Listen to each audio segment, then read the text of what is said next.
Ruth, capítulo 1, hoje nós vamos nos deter sobre os versos 1 a 5. O título da nossa reflexão nessa manhã é o drama de uma família em tempos de crise.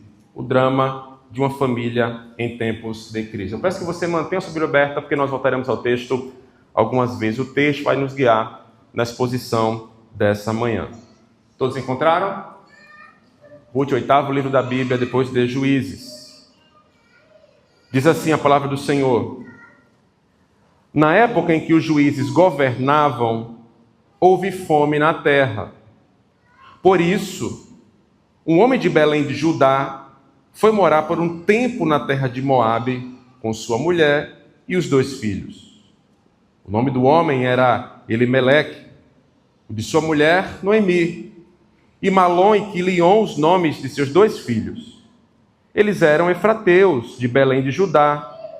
Ao chegar à terra de Moabe, permaneceram ali.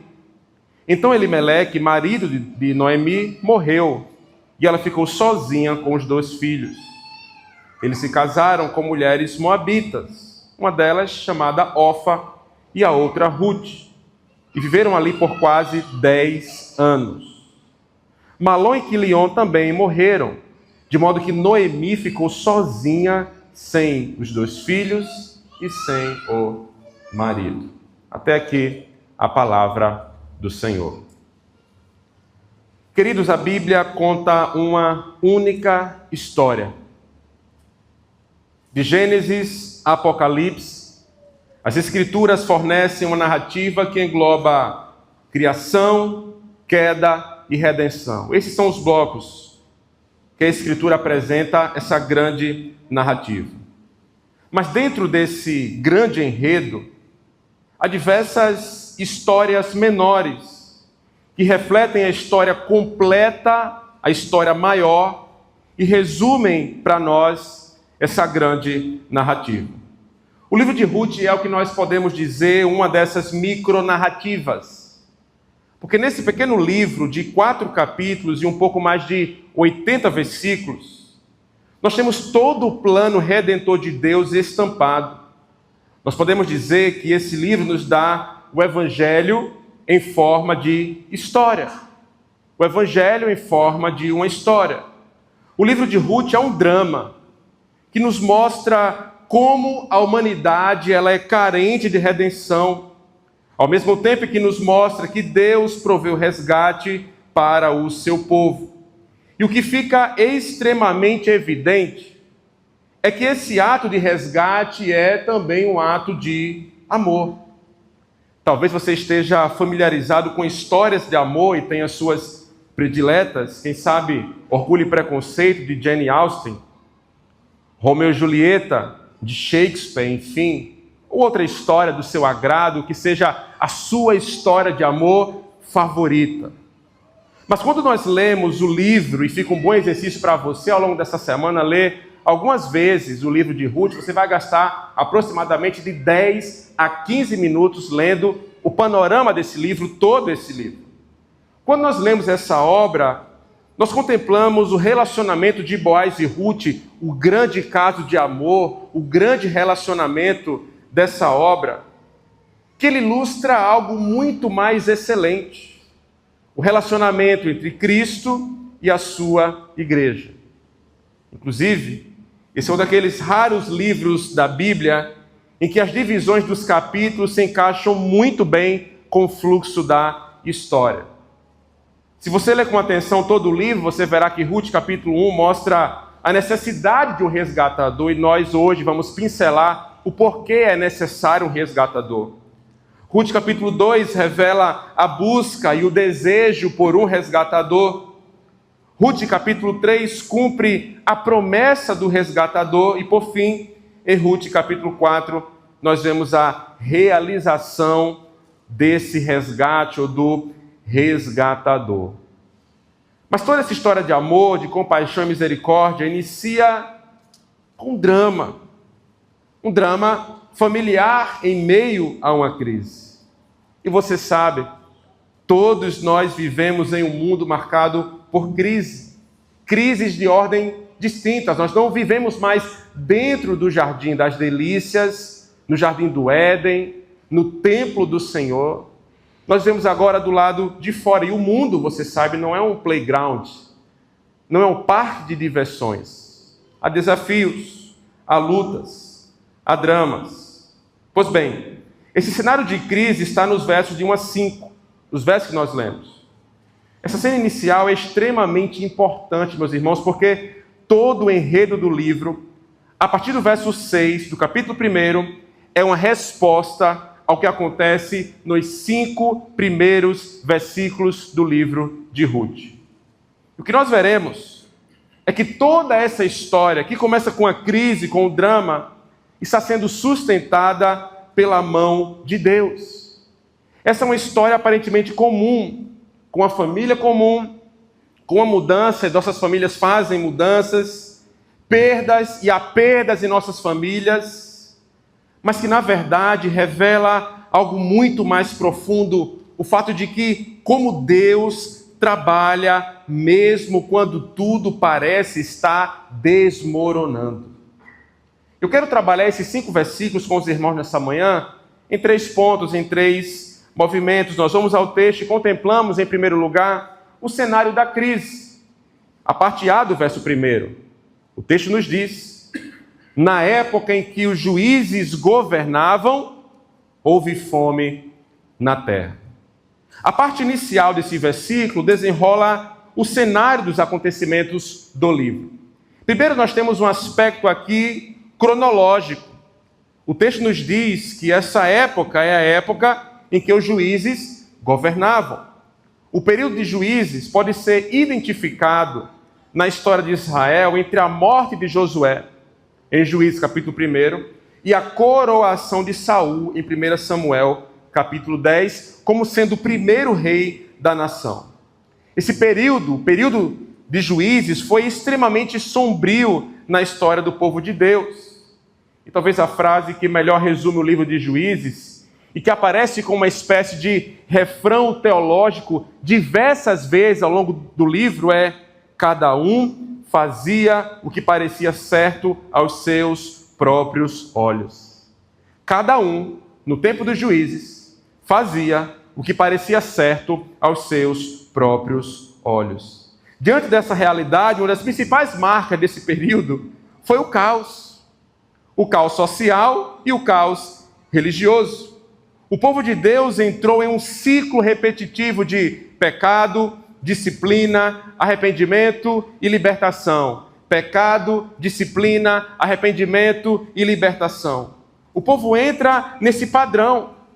Eles se afastam de Deus, caem na idolatria, por exemplo. Então Deus os entrega as consequências disso, a sua disciplina, permitindo que sejam oprimidos, subjugados pelos seus inimigos. E diante do sofrimento, quem é que não clama? Eles clamavam ao Senhor. Eles pediram ao Senhor, e o Senhor, por sua graça, levanta juízes, ou um juiz naquele contexto imediato, para libertá-los. E depois disso, há um período de paz, até que o ciclo recomeça. Pecado, disciplina, arrependimento e libertação. Eu penso que esse tempo dificilmente seria um tempo de saudosismo para os israelitas. Eu sei que tem cheiros que a gente sente: isso aqui me lembra muito a casa da minha avó. Esse cheiro me lembra muito a minha mãe. Esse cheiro me lembra... olha, quando eu vejo isso... Eu estava com um pastor em determinado lugar, pela manhã estava bem friozinho, clima ameno como está aqui agora, pessoal de casaco, clima gostoso. Ele olha: isso aqui me lembra Raquelzinha, minha filha, esse clima. Dificilmente os israelitas teriam esse sentimento bom em relação ao tempo de Juízes. E quando contemplamos o relato de Juízes 2, nós vemos que essa realidade se inicia após a morte de Josué, o sucessor de Moisés. E com a falha do povo de Deus em transmitir para a próxima geração os grandes feitos do Senhor e os mandamentos do Senhor. Ou seja, não havia conhecimento de Deus, por isso o povo ficou refém do seu próprio coração e dos seus pecados. A geração seguinte sofre, porque não tinham esse conhecimento do Senhor. E por não ter o conhecimento do Senhor, eles não poderiam submeter-se ao Senhor, eles não poderiam amar ao Senhor, e tudo isso, volto a dizer, porque uma geração falhou em instruir a outra geração. Queridos, eu creio piamente no fato de que fé não se herda automaticamente. Nós temos a responsabilidade de transmitir para a próxima geração a realidade de quem Deus é, os mandamentos do Senhor, o conhecimento do Senhor. Nós precisamos ensinar de modo intencional às nossas crianças, adolescentes, jovens, a realidade de quem o nosso Deus é. Porque Deus não tem netos. Deus não tem netos. Ele tem filhos. Filho de crente não é crentinho. É preciso que este, em primeiro lugar, reconheça-se como um pecador, necessitado, miserável, carente da graça de Deus. É preciso, portanto, que nós apresentemos essa realidade aos nossos filhos de modo intencional. Então, perceba, a derrota do povo de Israel aconteceu quando a geração que entra na Terra Prometida esquece, negligencia o compromisso de transmitir para a geração seguinte a realidade de quem Deus é. Pois bem, se você lê, e fica talvez um outro bom exercício para você, ler também o livro de Juízes, é muito interessante. Nós vamos considerar que ele está cheio de invasões violentas, religião apóstata, ilegalidade, guerra civil entre as tribos do povo de Deus, e tudo isso, essa desordem, esse caos, colocava em xeque a sobrevivência da recém-criada nação de Israel. Consequentemente, colocava também sob xeque a aliança e os propósitos de Deus para o mundo, firmada, portanto, com Israel, o seu povo. Deus levanta juízes, líderes, para salvar Israel de ameaças estrangeiras específicas nos próprios territórios em que moravam. Então, essa realidade do livro de Juízes e esses juízes levantados não era um aspecto nacional, era um aspecto local das tribos. Poucos juízes, por exemplo, juntaram-se com outras tribos para poder, nessa coligação, lutar contra um inimigo comum. Pois bem, estudiosos afirmam ainda que dentro do período de Juízes, a história de Ruth provavelmente estaria localizada entre os juízes Eude e Jefté, visto que, exceto no caso de Eglon, Israel dominava Moabe durante a época. Nós voltaremos nesse caso de Eglon mais tarde. Ainda na primeira parte do verso 1, o texto agora vai nos apresentar o cenário histórico. Ele vai nos dizer que houve fome na terra. Alguns estudiosos afirmam que o entendimento dessa fome na terra não seria necessariamente no mundo, mas de modo específico em Israel. O autor do livro, ele não se preocupa aqui em nos apresentar, por exemplo, a causa dessa fome. E aqui 2 pontos podem ser levantados. Primeiro, nós podemos considerar essa fome, essa escassez, apenas do ponto de vista natural. Alguns poderiam entender que as chuvas tão decisivas para o crescimento da vegetação não haviam caído por vários anos sucessivos no território de Israel, e meramente por isso houve fome na terra. Mas há também um outro ponto de vista, que é o ponto de vista teológico. Porque qualquer família, meus irmãos, israelita, familiarizada com a aliança de Deus com Israel e com o discurso final de Moisés nas planícies de Moabe, antes da entrada na Terra Prometida, compreenderia que essa crise decorre de uma causa distinta. Trata-se de juízo divino. Deus está agindo. Isso porque, conforme as bênçãos e maldições vinculadas à aliança, o Senhor já havia advertido que cessaria chuvas caso o povo persistisse na rebeldia e adorasse outros deuses. Ou seja, a resposta divina abrangeria tanto o envio de inimigos para devastar as colheitas, como o Senhor já havia enviado no livro de Juízes, ocupar a terra, quanto à própria suspensão das chuvas, resultando em fome. Observe a imagem utilizada no último sermão de Moisés, em Deuteronômio, capítulo 28. Abra sua Bíblia, por gentileza, Deuteronômio, capítulo 28, a partir do verso 15.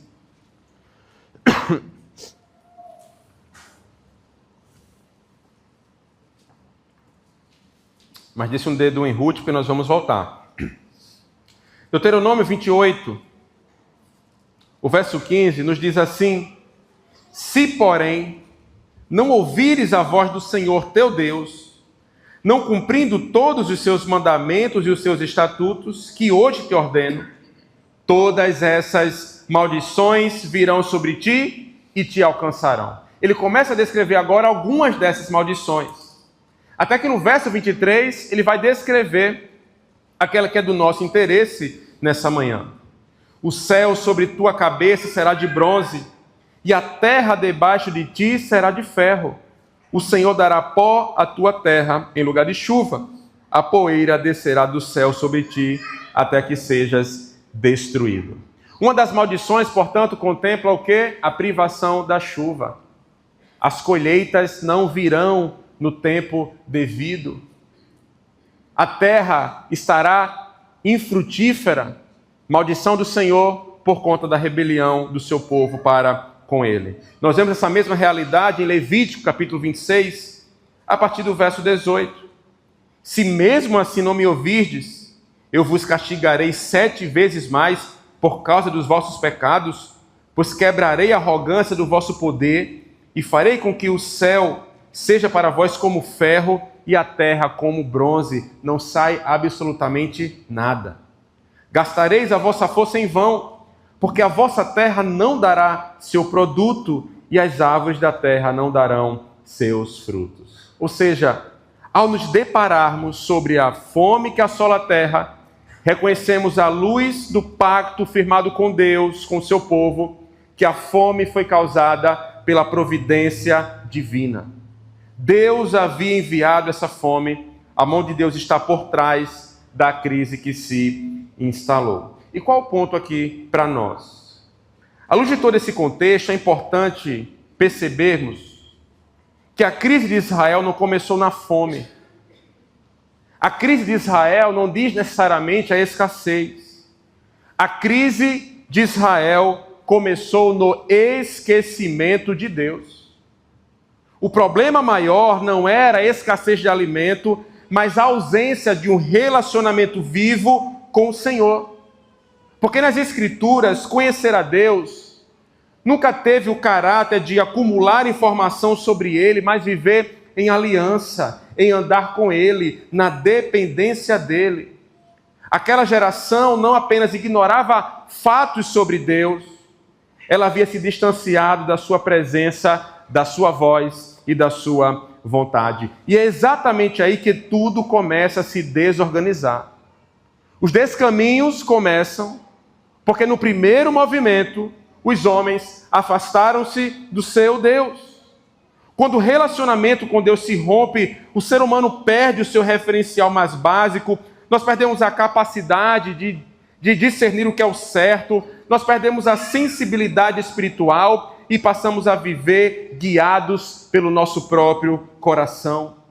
E quando somos, queridos, deixados ao nosso próprio coração, à nossa própria sorte, nós tomaremos o caminho da ruína. Foi isso que aconteceu em Israel. Cada um fazia o que parecia certo aos seus próprios olhos.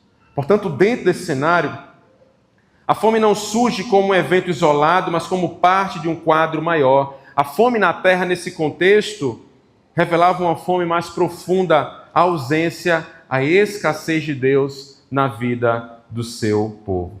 Isso nos leva ao segundo movimento do texto, onde nós percebemos que uma família imersa nessa realidade, ela busca fugir da crise.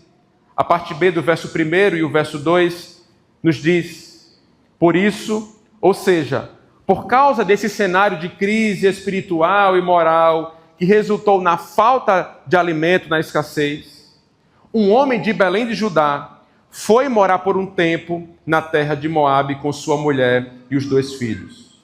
O nome do homem era Elimeleque, o de sua mulher, Noemi, e Malom e Quilion os nomes de seus 2 filhos.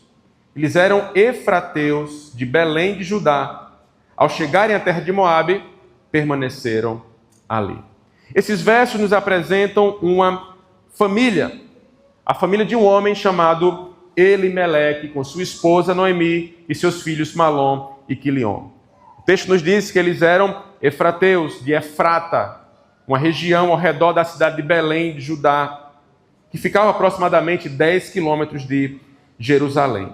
Um ponto interessante para nós é que os nomes das pessoas e lugares revelam muito nesse primeiro momento do livro de Ruth.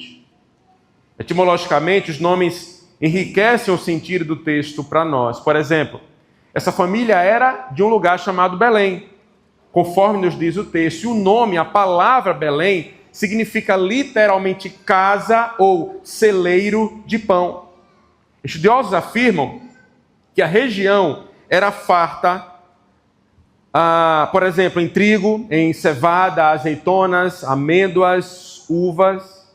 E o que é que nós percebemos aqui com o contexto do primeiro verso? Que faltou pão na casa do pão. Não há alimento no celeiro de alimentos. Essa dissonância entre o nome Belém e a situação de fome só pode significar aquilo que nós já afirmamos: a terra está sob juízo. Lembre-se de quando Deus disse a Israel que lhes daria uma terra que mana leite e mel. Você se recorda disso? Isso indicava fartura. Não era escassez, era fartura. Mas nesse momento, nós consideramos o fato de que a casa do pão está vazia. A terra que mana leite e mel enfrenta escassez. Isso não ocorreu porque Deus foi infiel, mas porque Israel foi infiel. Israel pecou e rebelou-se contra Deus ao cultivar a raiz de iniquidade. Inclusive, queridos, a gente costuma ligar Belém a coisas muito positivas por causa do nascimento de Jesus. Só que no período do livro de Ruth, especialmente aqui no tempo dos juízes, o cenário era bem decadente. Belém estava associada às formas mais grotescas de infidelidade, de idolatria e de imoralidade. Se você ler, por exemplo, Juízes 17, você vai ver que um levita, oriundo de Belém, aparece envolvido em um sistema religioso corrompido, atuando como sacerdote em um santuário idólatra doméstico. Em Juízes 19, se você ler, você vai ver que Belém surge como um ponto de partida de uma das histórias mais chocantes da Bíblia. Um levita, também ligado à cidade, vai buscar sua concubina que estava na casa de seu pai em Belém. E no caminho de volta, eles param em Gibeá, onde ocorre um episódio brutal de violência coletiva que culmina na morte da mulher. Portanto, Belém não tem um aspecto limpinho nesse momento da história, bonitinho, mas os seus habitantes, as pessoas que ali residiam, estavam imersos também nessa iniquidade.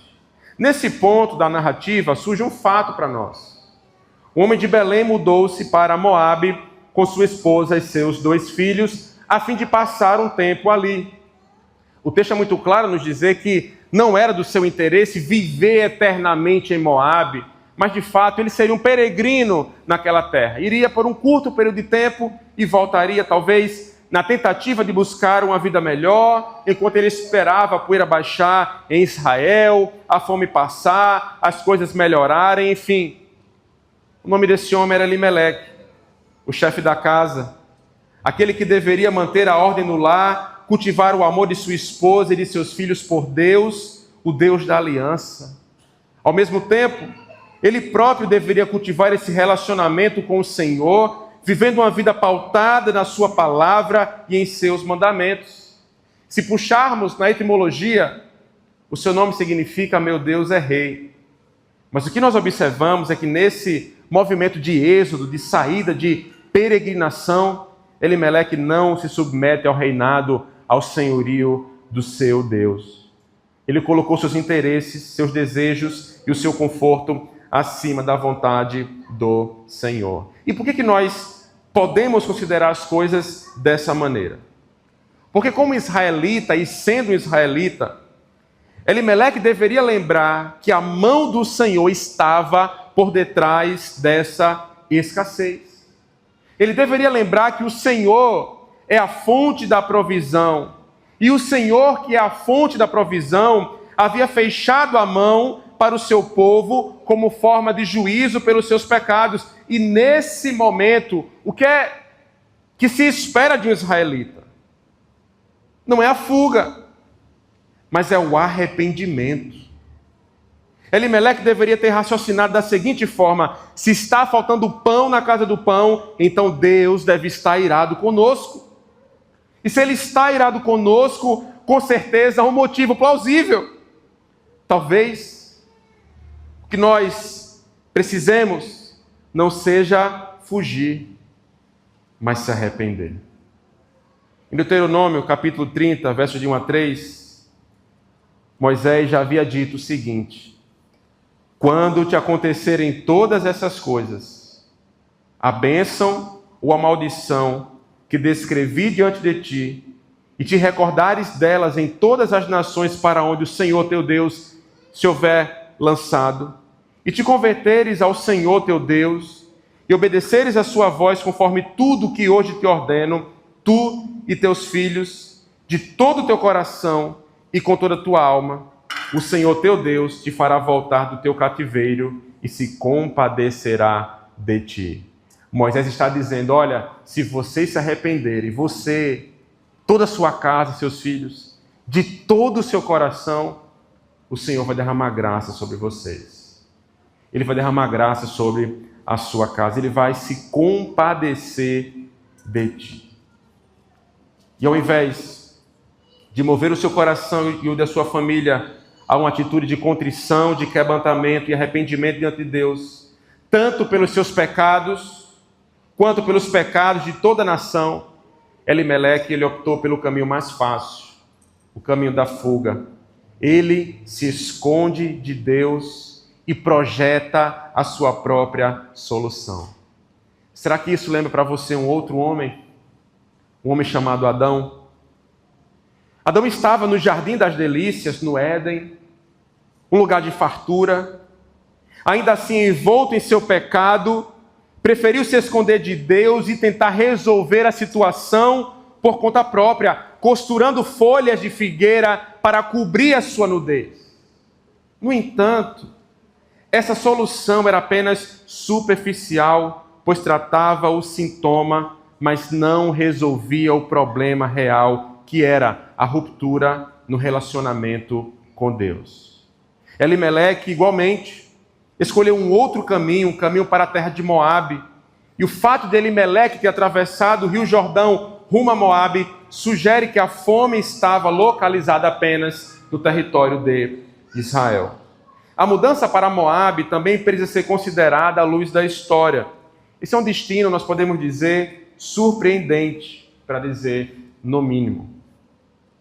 Os israelitas viam os moabitas, por exemplo, com uma reputação muito ruim.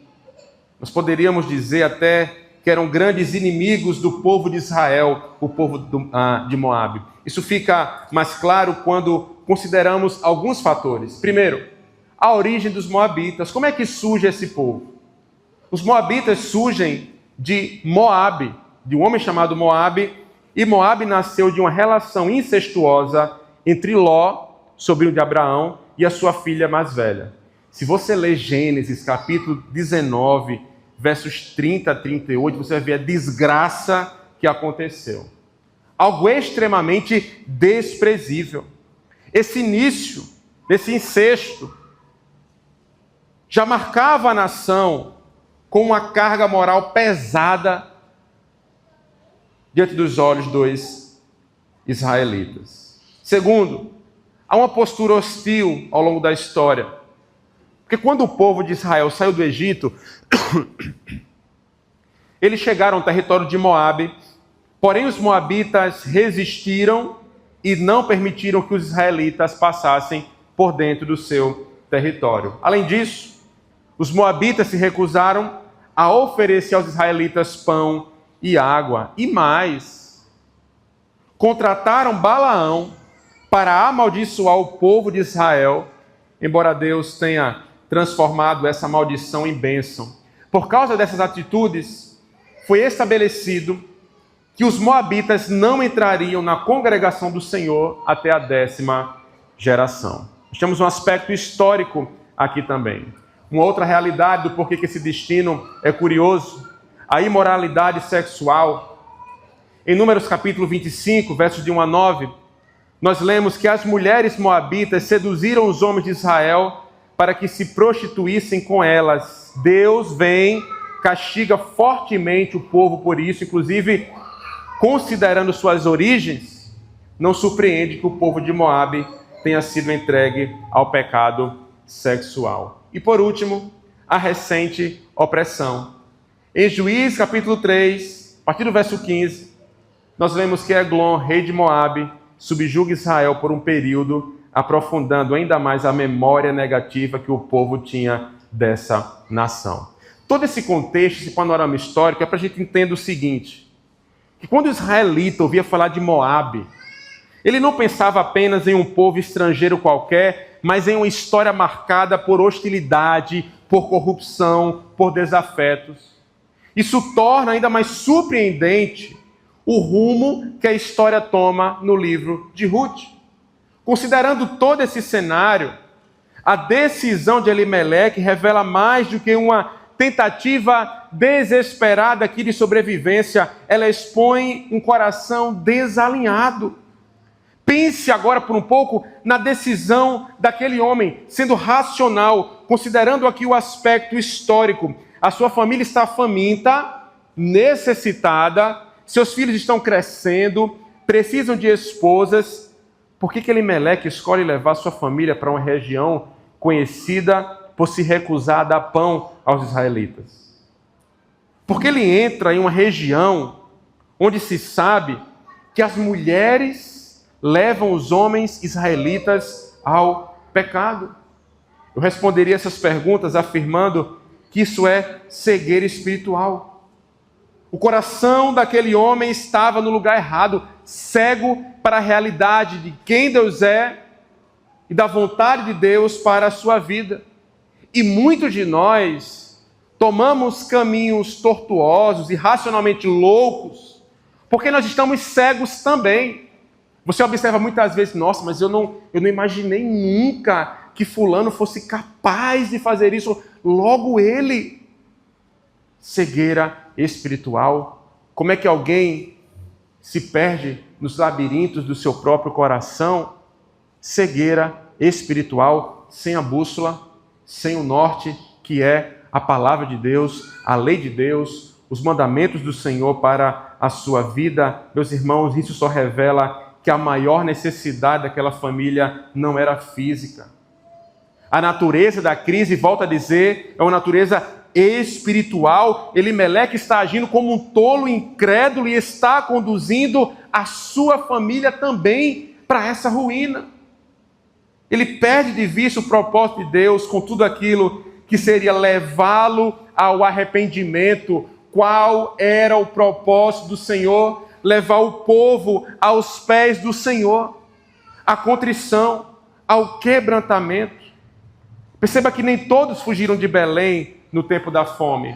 Continuando a leitura, a gente observa que Boaz, por exemplo, não saiu de Belém. Ele estava lá. Mas essa família, cuja Elimeleque é o chefe, é o cabeça, precipitou-se em busca de uma solução imediata. Eles escolheram o caminho mais fácil. E essa decisão errada custaria muito, mas muito caro. Isso porque Elimeleque, em primeiro lugar, viveu pelas aparências e não pela fé. Elimeleque viveu pelas aparências e não pela fé. Ele se concentrou nas necessidades físicas e não nas espirituais. Em terceiro lugar, Elimeleque honrou o inimigo, mas desonrou o Senhor. E o que os versos 3 a 5 nos mostram é que essa decisão tomada em meio à crise, fora da direção de Deus, conduz essa família à perda, ao sofrimento e ao vazio. E nós chegamos ao terceiro ponto da nossa fala nessa manhã, as difíceis consequências de uma péssima escolha. Verso 3 nos diz: então Elimeleque, marido de Noemi, morreu e ela ficou sozinha com os 2 filhos. Eles se casaram com mulheres moabitas, uma delas chamada Orfa e a outra Ruth, e viveram ali por quase 10 anos. Malom e Quilion também morreram, de modo que Noemi ficou sozinha, sem os 2 filhos e sem o marido.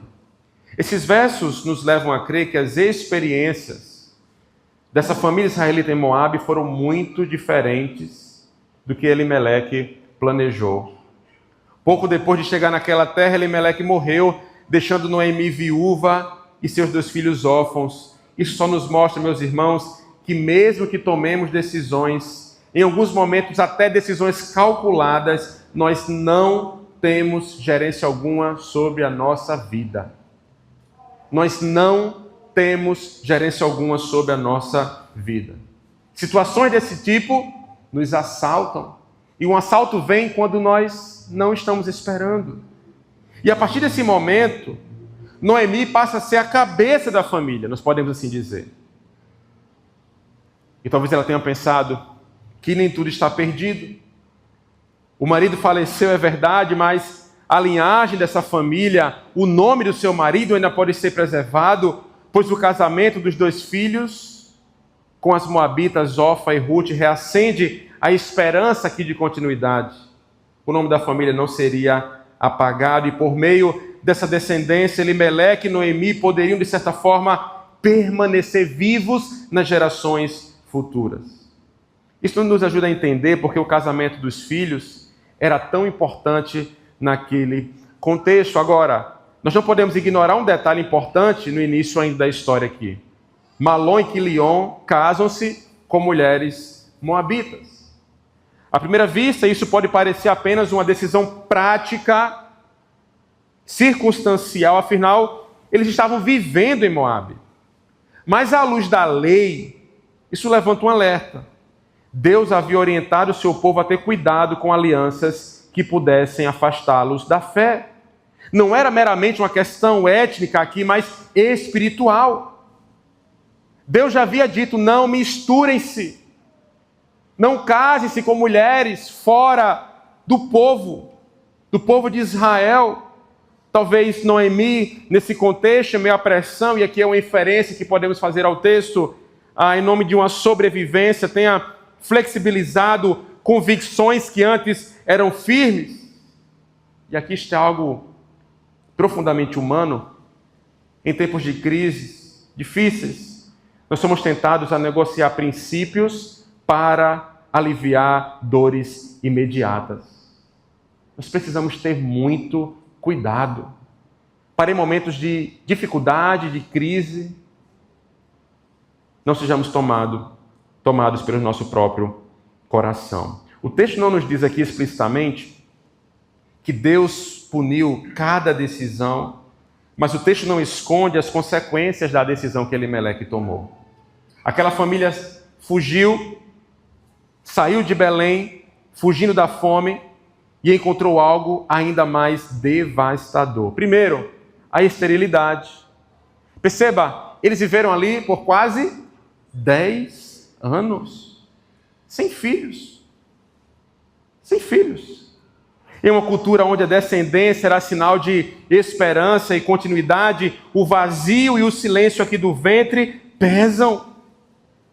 Nós não precisamos afirmar de forma simplista que isso é um castigo direto, mas podemos reconhecer que Deus, em sua soberania, estava escrevendo uma história ainda maior, que naquele momento parecia uma história apenas de dor. Então, vêm as perdas. Morre Elimeleque, depois morrem Malom e Quilion, e Noemi fica só, sem marido, sem filhos, sem futuro aparentemente até desassistida. E perceba, o que começou com a tentativa de escapar da escassez, termina em 3 funerais. Eu creio que podemos entender que as mortes de Elimeleque, Quilion e Malom e Moabe foram consequências adicionais da crise espiritual da terra. Isso nos confronta com a verdade difícil, mas necessária.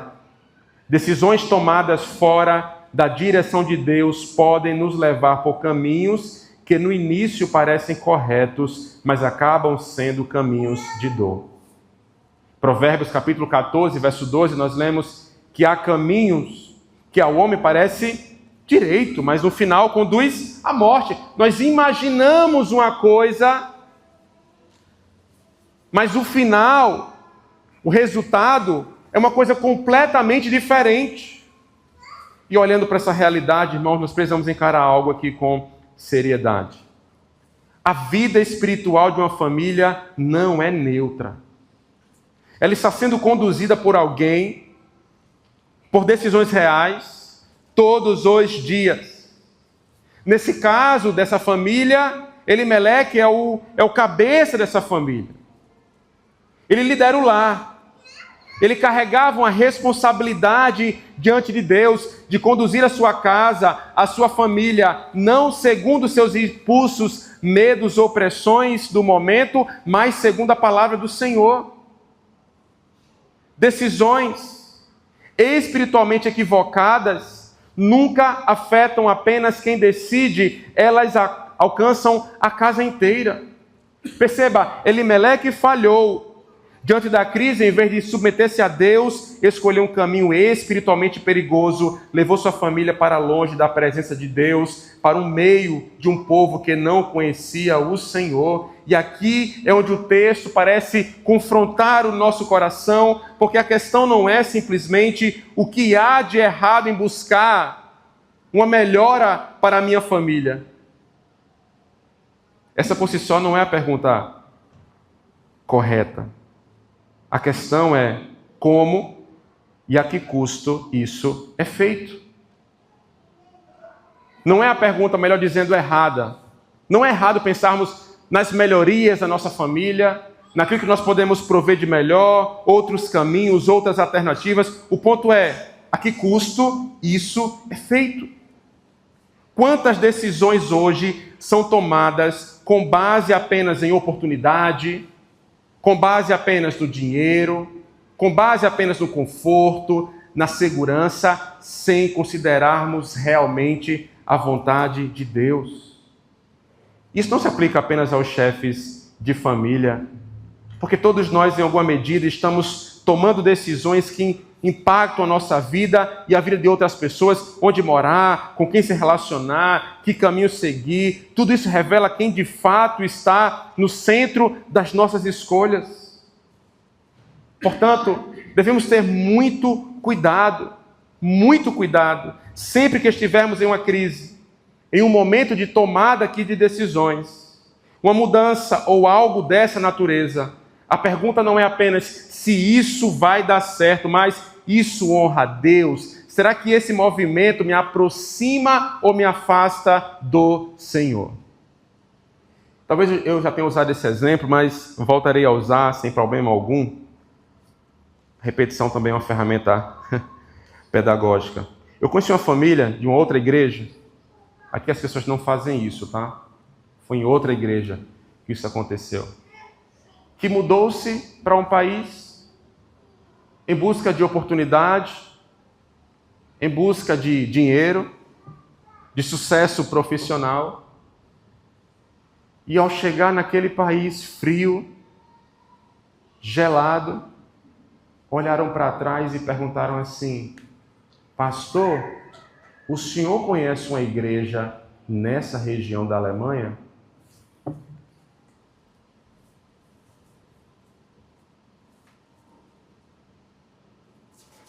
Isso parece tão simples, tão bobo, mas isso revela onde está o nosso coração. Você abrir mão de uma igreja saudável para ganhar meramente dinheiro sem se preocupar se lá você terá uma outra comunidade, tudo assim, assado. É claro, meus irmãos, estou falando de uma escolha, tá? Você escolhe fazer esse movimento. Você aplica, você decide e tal, você vai lá. Claro que situações acontecem em nossa vida, nós não temos o controle delas. Mas perceba, o princípio aqui, temos tomado decisões diariamente, sem pensar, sem considerar os propósitos de Deus para a nossa vida, aquilo que Ele quer para nós. Quando Deus deixa de ser o centro das nossas decisões, da nossa reflexão, cedo ou tarde, as consequências aparecem. Agora, essa não é apenas uma história de juízo, é também o começo de uma história de redenção. Porque mesmo em meio às consequências, Deus não abandona os seus. Ele continua aqui trabalhando silenciosamente e fielmente, transformando a dor em um palco onde Ele exibirá a sua glória. E essa família é esse palco, onde Deus demonstrará a sua glória. Portanto, tenhamos cuidado com as escolhas, sim, mas se já tomamos escolhas erradas e estamos no meio dessa crise, muitas vezes por conta das nossas escolhas, não se esqueça, não perca de vista que a graça de Deus pode te encontrar em meio aos destroços. O livro de Ruth trabalha essa realidade. Nós veremos isso nos versos seguintes. Noemi voltará para Belém. E Deus fará aquilo que lhe apraz para o bem de Noemi, para o bem de Ruth, para o bem de Israel, de modo mais excelente para o nosso próprio bem hoje, aqui e agora, mas acima de tudo para a sua própria glória. Deus é capaz de nos encontrar nos destroços. Esses 5 versos abrem para nós uma janela que nos apresenta a pessoa bendita de Jesus. Quando olhamos para Ruth, capítulo 1, verso 1 a 5, somos confrontados com uma imagem forte, carregada aqui de significado. Belém, a casa do pão, está sem pão. O lugar que deveria representar a provisão está vazio, e aquilo que deveria sustentar agora revela escassez. Como vimos, isso não é apenas uma crise agrícola meramente natural, mas um retrato espiritual. O povo afastou-se de Deus e por isso a casa do pão tornou-se um lugar de fome. Mas essa imagem não termina aqui. É que séculos depois, é exatamente em Belém que Deus decide agir de forma definitiva. É ali que nasce Jesus Cristo.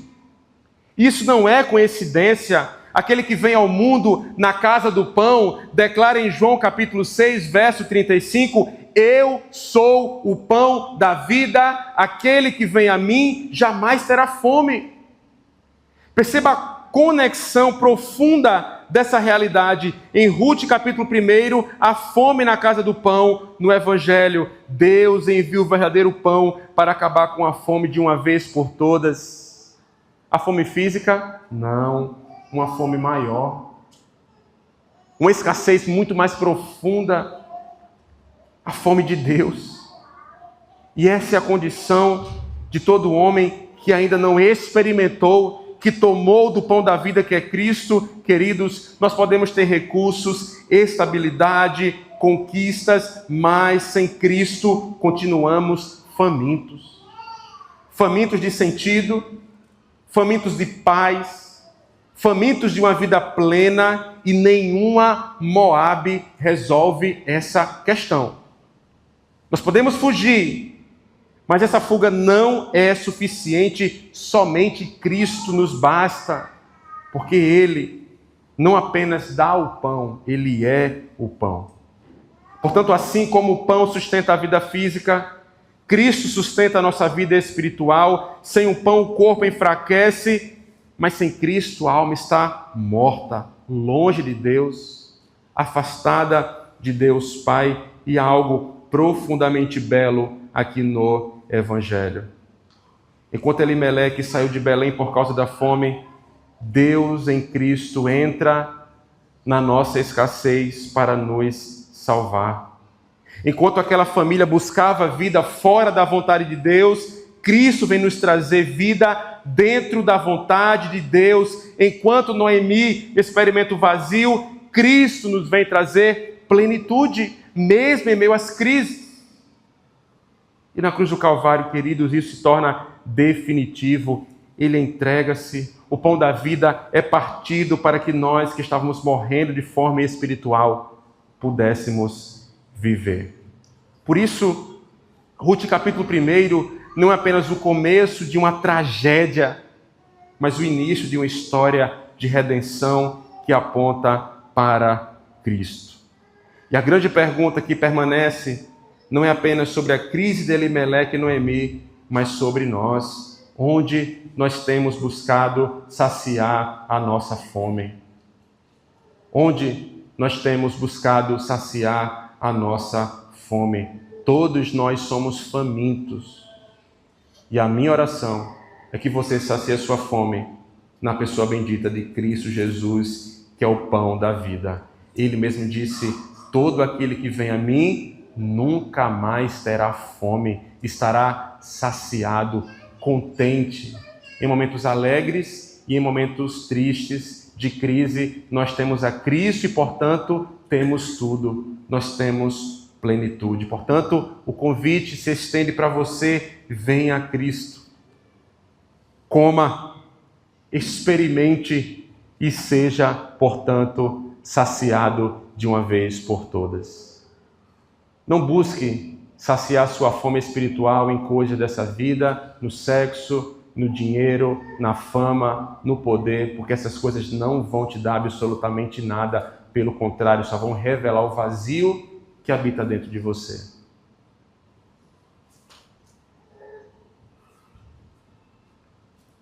Algumas aplicações e com elas eu finalizo minha fala nessa manhã. Primeiro, o enfrentamento das crises é melhor do que a fuga delas. O enfrentamento das crises é melhor do que a fuga delas. Quando os problemas surgem em nossa vida, nós podemos fazer sempre uma dessas três coisas. Primeiro, suportá-los.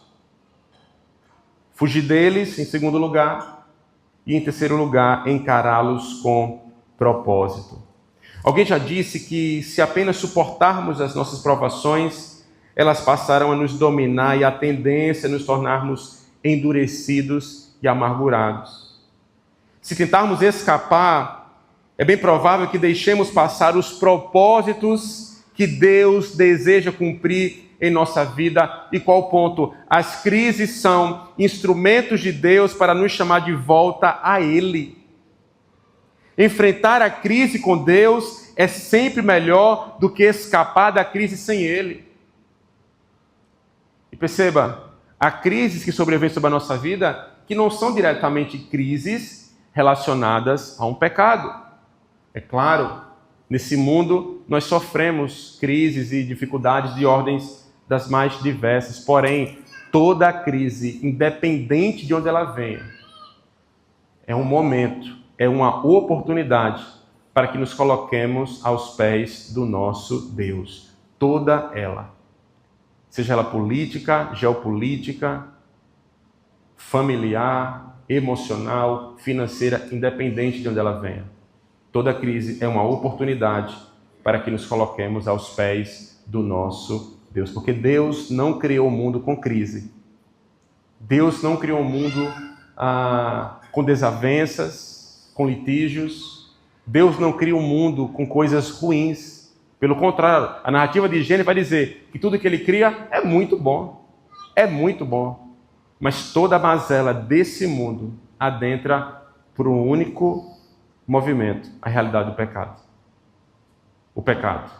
O pecado fere o nosso relacionamento com Deus, nosso relacionamento para com o outro, o nosso relacionamento para com nós mesmos e o nosso relacionamento com o mundo, com a criação. Tudo que nos sobrevém tem em sua gênese a realidade do pecado. Por isso que toda crise, toda dificuldade, todo problema sempre é uma oportunidade para que eu e você nos coloquemos aos pés do nosso Criador, do nosso Deus. Em segundo lugar, não abandone a casa e o povo de Deus. Eu resumiria isso dizendo: não seja um Elimeleque. Mas eu coloco isso dessa forma: não abandone a casa e o povo de Deus. Sair de Belém não foi apenas uma mudança geográfica, foi também um afastamento espiritual. Queridos, ouçam. Em tempos de crise, o lugar mais perigoso para se estar é longe de Deus e longe do seu povo. É na comunhão, é na palavra, é na presença de Deus que nós encontramos sustento verdadeiro. Mas o que é que acontece muitas vezes? Quando há um afastamento espiritual, uma dificuldade no relacionamento do homem para com o seu Deus, e ele é um membro de uma igreja local, podemos colocar assim, qual o primeiro movimento? O afastamento. O afastamento sempre revela isso para nós. O meu encorajamento é, em meio às crises, a dificuldade da vida, não se afaste do povo de Deus. Não se afaste do Senhor. É aqui onde nós encontramos o refúgio, o alimento necessário. O Senhor nos disse: onde tiverem 2 ou 3 reunidos em meu nome, ali eu estarei, nutrindo a nossa fé, cultivando a nossa esperança. Persevere. Não é fácil, mas persevere. Devemos buscar a Deus onde Ele prometeu ser achado. Para Elimeleque, isso significava as assembleias locais, as sinagogas espalhadas por toda a terra de Israel, que se reuniam todos os sábados. Para nós significa não abandonar a Assembleia dos Santos. Assim que algo ruim aconteceu, Elimeleque abandonou o navio e seguiu para Moabe. Quando as coisas ruins acontecem conosco, somos tentados a isso, a fuga de Deus e da igreja, mas é exatamente isso que nós não podemos fazer. Permaneça, persevere, permaneça na presença de Deus, permaneça entre o povo de Deus, porque ali, é aqui e não longe daqui que a vida ela é sustentada. Em último lugar, desfrute de Cristo, o pão da vida. Eu já falei isso, mas reforço. Se há alguém aqui nessa manhã que ainda não tomou uma posição ao lado de Cristo Jesus, reconheça a sua escassez espiritual. Você pode ter tudo financeiramente falando. Você pode ter uma família muito bem ajustada. Você pode ter um emprego dos sonhos. Você pode ter tudo que as pessoas olhem e digam: meu Deus, que coisa incrível, maravilhosa. Mas se você não estiver com Cristo, se Cristo não for o seu alimento diário, meu irmão, você está perdido. Você vai morrer de fome. E essa fome espiritual, somente Cristo Jesus pode saciar. O convite do Evangelho é esse para você: coma de Cristo, do pão da vida, aquele que foi partido na cruz do Calvário por mim e por você. Vamos orar?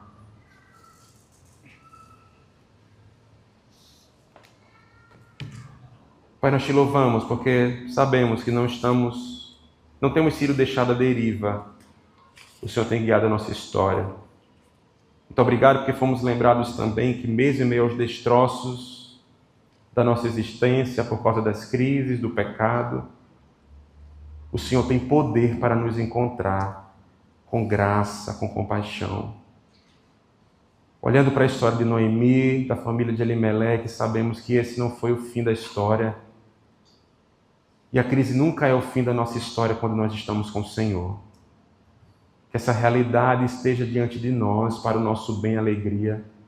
Que possamos nos apossar dela para que todos os dias possamos trilhar confiantes a nossa peregrinação. Te louvamos por Cristo, o pão da vida que foi entregue e partido por nós naquela maldita cruz. Muito obrigado por isso, Senhor, porque essa fome, a fome causada pelo nosso pecado, a fome do Senhor, a fome de um relacionamento com o Senhor, a fome do conhecimento do Senhor, não é uma fome para ser saciada pela força do nosso braço, mas o Senhor proveu o alimento. Muito obrigado por ser um Deus tão gracioso para com o teu povo. Suplicamos que aqueles que estão fracos, pensando muitas vezes em abandonar a tua casa e fugir para longe do Senhor, que possam retornar, que possam, Senhor, permanecer no meio do teu povo, reivindicando para si as bênçãos que o Senhor mesmo disse que nos entregaria na medida em que cultivássemos esse relacionamento contigo no meio da tua casa, no meio do teu povo. Muito obrigado porque temos recebido inúmeros benefícios por fazer parte da tua família, fruto da tua bondade. E se há alguém aqui nessa manhã que ainda não experimentou do pão da vida, que não comeu de Cristo o pão da vida, ó Senhor, que o Senhor possa encontrar com graça e misericórdia também. Que teu Espírito possa chamar pelo nome e que haja conversão, arrependimento, quebrantamento e salvação no meio da tua casa. É assim que nós oramos por Cristo Jesus, o pão da vida, o nosso sublime Redentor, hoje e para sempre. Amém e amém.